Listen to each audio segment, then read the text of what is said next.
Junte-se a nós, se inscreva, dê o seu like, comente e compartilhe. Precisamos da sua ajuda para chegar aos 1000 inscritos em nosso canal. Hoje é dia 28 de julho de 2020 e hoje é comemorado o Dia do Agricultor e também é o Dia Mundial de Combate às Hepatites Virais. Eu quero mandar um abraço para todos os agricultores, todos os trabalhadores do campo que produzem o nosso alimento, o alimento nosso de cada dia. Neste vídeo eu vou falar sobre um acontecimento que me entristeceu no dia de hoje. Mas antes de falar deste acontecimento, na verdade, eu vou passar aqui um áudio, né, de uma pessoa falando sobre um problema que ela passou. Mas antes de ouvir esse áudio, eu quero ler o que Jesus disse certa vez. Abro aspas para Jesus. Seja, porém, o vosso falar sim, sim e não, não. Porque o que passa disto é de procedência maligna. E também o apóstolo Pedro, certa vez, escreveu: deixando, pois, toda a malícia e todo o engano, e fingimentos, e invejas. Vamos ao áudio, então. Mas eu quero trazer aqui no grupo, eu estou fazendo isso em todos os grupos em que eu estou, um alerta pela situação que nós, a nossa família, eu, o apóstolo, meus filhos, viveram neste final de semana. Minha sogra foi internada a semana passada, sexta-feira passada fizeram 8 dias, e nós tínhamos feito com ela aqui em casa o teste do Covid, tinha dado negativo para a Covid. Estávamos preocupadas, a situação de saúde dela não estava boa, muitas comorbidades e tal. Fizemos, mediante o pedido médico e tal, fizemos, negativo. Quando chegou no hospital, que o apóstolo dá entrada com ela nesse hospital aqui de Santa Maria, qual foi a surpresa? Na hora já disseram, é Covid. Ele falou, bem, não é, porque nós temos um resultado e tal. Olha, esse resultado aí, nada pra gente, a mesma coisa, é Covid.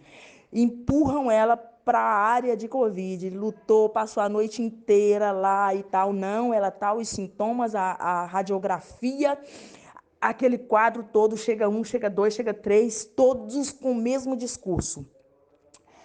Aí nós então pedimos, então vamos fazer o teste novamente. Ah, sim, vamos. Foi pedido, o laboratório veio. Agora, desta feita, um teste mais completo, não é? E fizeram. E ela continuou lá internada e nada desse resultado saiu, o resultado não sai, o resultado não sai. Conclusão. Ela foi transferida para o São Mateus em Cruzeiro Velho. Cruzeiro Velho.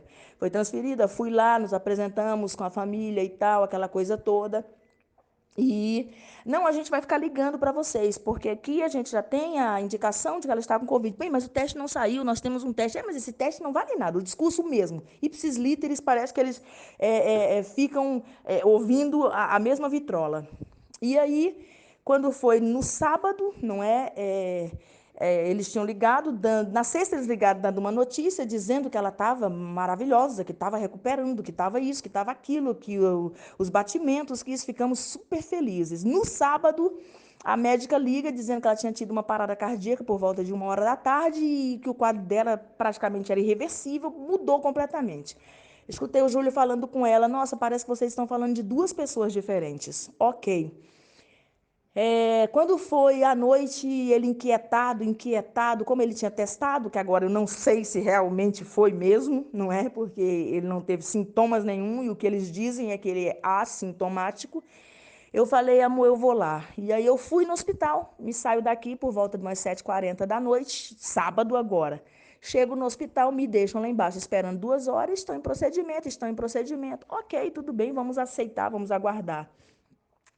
Subo por volta de 15 para as 10. Eles me chamam lá em cima, sozinha, não podia, a minha filha que estava comigo não podia subir, porque a área de risco, porque aquela parafernália toda. Subi, médico vem, seca e friamente, olhou para mim e disse, a senhora veio resolver a questão do óbito? Eu falei, como assim do óbito? Eu não digeri a palavra naquele momento, foi extremamente difícil, eu não consegui digerir, a minha mente entrou num burbilhão e eu comecei a falar, eu quero saber do resultado, o resultado dela. E ele vira para mim novamente e fala, ô minha senhora, ela está morta. Aí, depois daquela situação toda, aquela emoção toda, eu não me senti bem, eu tive que descer e depois subir. Quando eu subi, eu falei, bom, vamos voltar a conversar aqui, porque agora você precisa emitir o atestado. Qual foi a causa-morte, doutor? Ele disse, na lata, de novo, Covid. Eu falei, não, não foi Covid. Você não vai colocar Covid. Ele disse, eu vou colocar Covid. Eu falei, você não vai colocar Covid, cara. Você não vai colocar Covid. E naquele momento eu tinha recomposto as minhas ideias. Eu falei, você não vai colocar Covid. O resultado dela não saiu e nós temos um resultado anterior dizendo que ela não estava. Ele disse, olha, minha senhora, ela está num covidário. Se ela não entrou aqui ela pegou aqui dentro. Mas eu estava sozinha com ele. Só eu e ele e a presença de Deus ali. Não tinha se. E eu falei, pois é, mas você não vai. Nesse momento me apresentei como advogada. Eu falei, pronto, pois eu vou lhe dizer. Eu sou advogada. Meu nome é processo. Se você colocar, você vai ter problema. E eu vou te trazer, porque é você que vai assinar aqui o atestado dela de óbito. Você não vai colocar, cara. Você não vai privar a família de despedir dela nesse último minuto. E aí quando eu falei isso, ele falou, eu vou conversar aqui com a minha chefe. Aí saiu, entrou lá para dentro com a chefe da UTI. Entrou lá para dentro, voltou, falou, nós vamos colocar suspeita. Eu falei, e as outras comorbidades? Eu quero a real, do que ela morreu. Cadê o prontuário dela? O prontuário eu não posso mostrar para a senhora agora. Eu falei, nós temos o direito, vocês estão só juntando coisa contra vocês. E aí, mas eu estava sozinha, daqui a pouco me vi cercada, eles começam a chamar as pessoas e te cercam num ambiente que você está só, num ambiente que você está completamente fragilizado ali naquela hora, eu nunca vou esquecer daquilo. Eu falei para ele, você está trazendo pessoas aqui achando que vai me intimidar, você não vai me intimidar. Eu posso até morrer aqui, mas eu vou morrer lutando. E aí eles, né, vamos aquela coisa toda e colocaram na certidão de óbito todas as comorbidades que ela tinha e realmente a causa-morte que tinha sido a parada cardíaca. Aí fomos buscar o corpo no domingo de manhã, porque à noite eu saí de lá, já era 11h30 da noite, eu tive que sair de lá 11h30 da noite. Fomos buscar o corpo no domingo de manhã. Quando chegamos lá no domingo de manhã, minha filha falou, mãe, a senhora está muito cansada, fica com meu pai, pode deixar que eu vou lá resolver isso. Minha filha sai daqui 7h30 da manhã no domingo, porque a funerária tinha dito, se for liberado o corpo até 1h, a gente ainda faz o enterro às 5h. Então tá bom, não é? Já havia falecido, já havíamos feito tudo que podíamos. Minha filha me liga 10 horas da manhã, mãe, não estão querendo deixar reconhecer o corpo. Falei, filha, como assim? Põe eles para falar comigo. E eles não quiseram, ninguém quis me atender. Eu saio da minha casa novamente, vou para lá para o hospital. Não, eram 9 horas da manhã, por aí. Eram umas 9, estourando as 9h15 eu saí daqui. Eu chego lá por volta de umas 9h40. Eu entro nesse hospital de novo.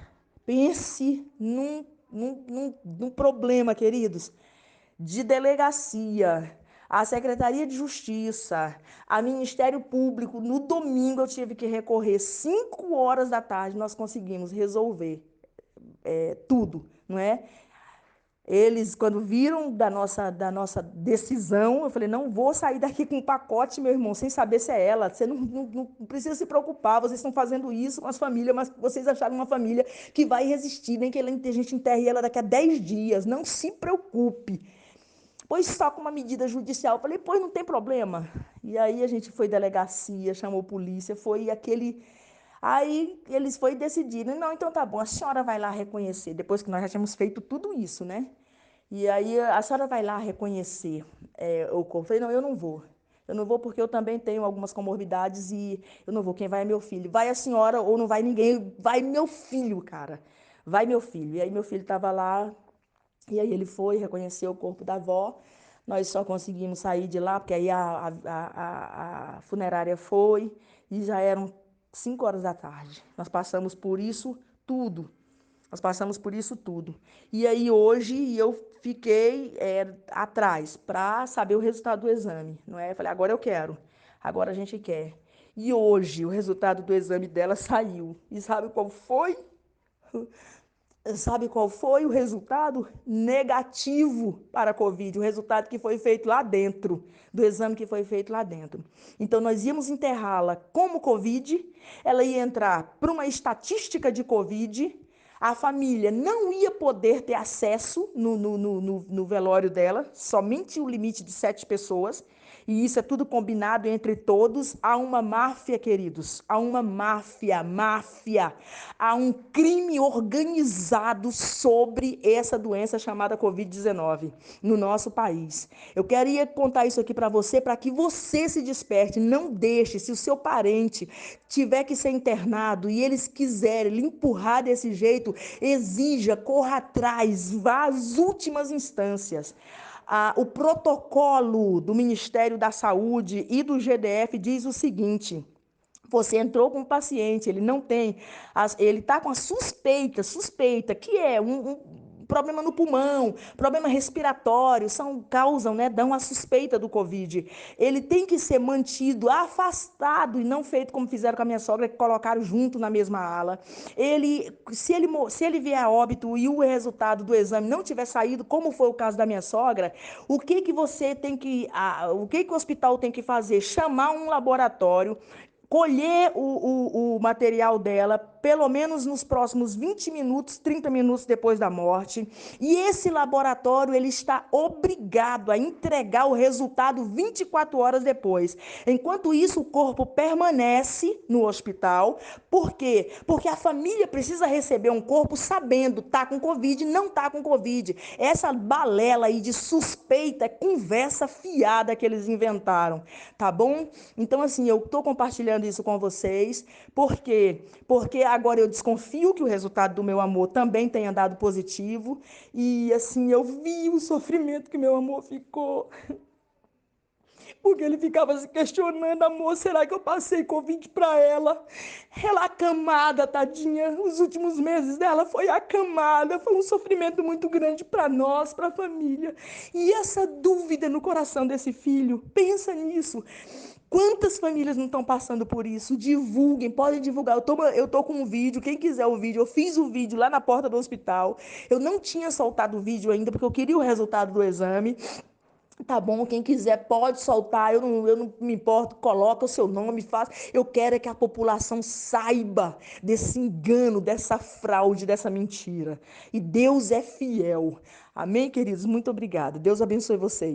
Uma situação muito triste, constrangedora. Eu faço algumas perguntas a quem interessa a mentira e o engano. Quem está por trás das mentiras? Quem está por trás dessas mentiras? De onde vem a ordem para os hospitais aplicarem estas coisas? Fraudarem documentos, colocar que a pessoa morreu de uma doença, sendo que a pessoa tinha outra doença. De onde vêm as ordens ou a ordem para que os hospitais façam isto?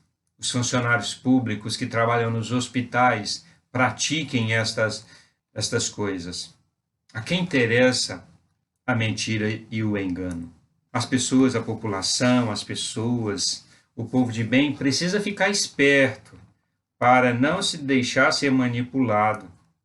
Façamos como esta mulher. Ela não aceitou a mentira e o engano contra ela e contra a sua família. Deus abençoe você e até o próximo vídeo. Mais uma vez, eu quero convidar você a se juntar a nós. Lembro você de se inscrever, de dar o seu like, de comentar, de compartilhar. Precisamos chegar aos 1000 inscritos e precisamos da sua ajuda.